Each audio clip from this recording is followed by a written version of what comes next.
I think people are afraid to try something new. When you're young, try everything. Yeah. Don't be afraid because you get the fruit when you go out on a limb. So go out on a limb and try something.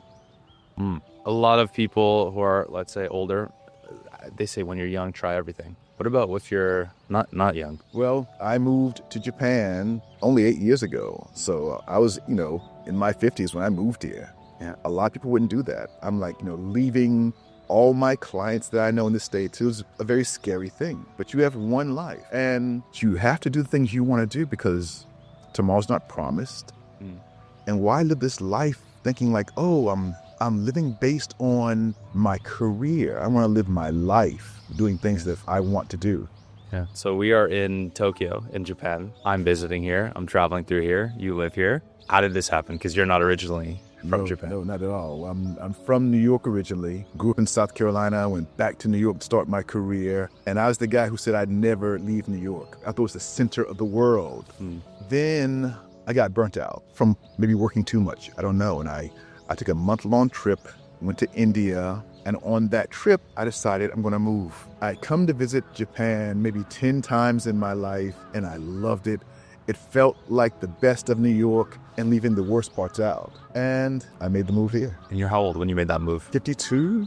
52, wow. Yeah, 52, 53 almost. It's a scary move to make that move. But when you're older, you don't feel different. You feel the same.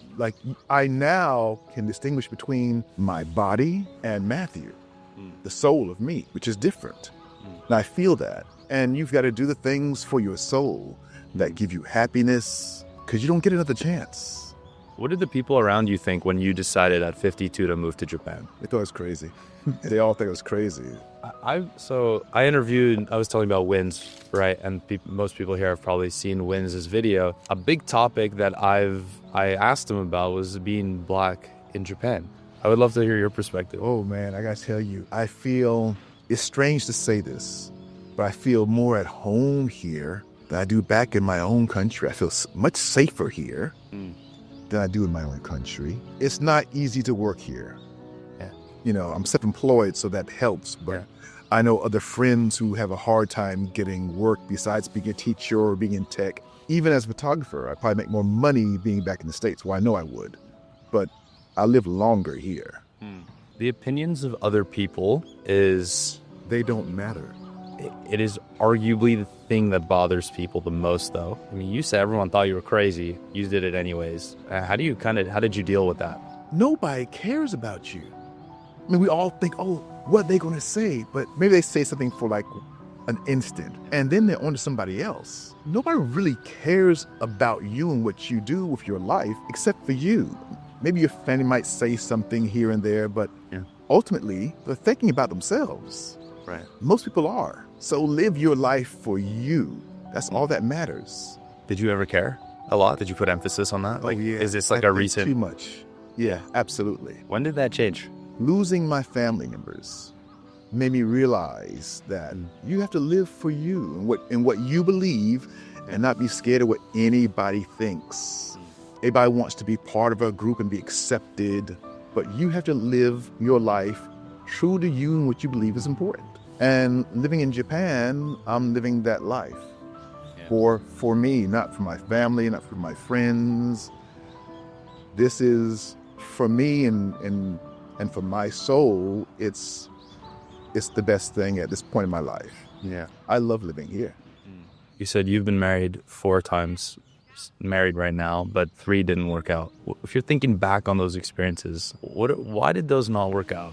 In the beginning, I think because I was like, oh, if it's not my way, it's the highway. I think living in New York, you feel like you're living in a candy store. That is the biggest problem with the dating world right now. It is. It is. But I gotta tell you, all these things you think matter, they don't. I can tell you this for sure. The things that people, especially men, think are so important, they are not. Example? Stop looking for this beautiful woman who you think is like the end-all, be-all, and get to know the person as a person. See what you have in common. Find out about, the Bible talks about being equally yoked. Super important. Who's going to be your friend for a long time? That's what's important. It's not about the physical, like many people think, like I used to think back in the day. It's not about that at all. It's really about having a real connection. Even when you don't believe the same thing, still having a great connection, being able to talk about anything and everything. Yeah. Those things are important. And you've been with your wife right now 8 years? 8 years, but dated 2 years before that. It's the longest relationship in my life. Yeah. So this is okay. So the longest relationship in your life. Can you define the word love for me? Oh, yes. Wow. Loving the person, whether they love you back or not. It's very easy to love somebody when they're loving you and everything's perfect and wonderful. But when love is tested, if they hurt your feelings or go against what you think is your core, will you stop loving that person? And if you do, is that really love?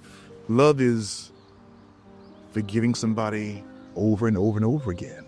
Love is letting the person do the things that they enjoy, even though you may not. Love is evolving all the time, and love is never giving up. I think you are better than Morgan Freeman. I think you. I don't know about that. You would be a fantastic narrator.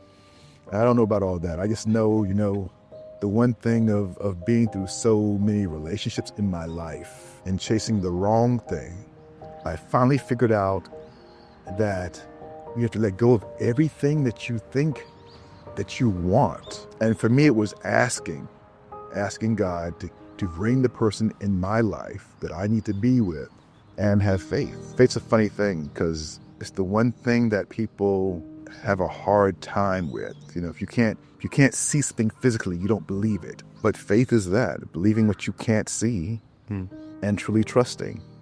Were kids ever on the table for you? Is that a regret? Yeah, it is. I think when I was much younger, for sure, I was like, oh yeah, one day. And I always put it off. And then when I met my wife now, we were both older and it was off the table. I feel like all these things happen for a reason. So I don't question them. I have a question here from my goal setting journal. We ask everybody this question. Journal. It's great there.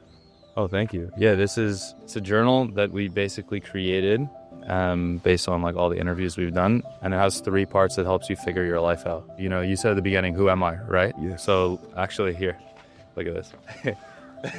This is the first section is called Who Am I?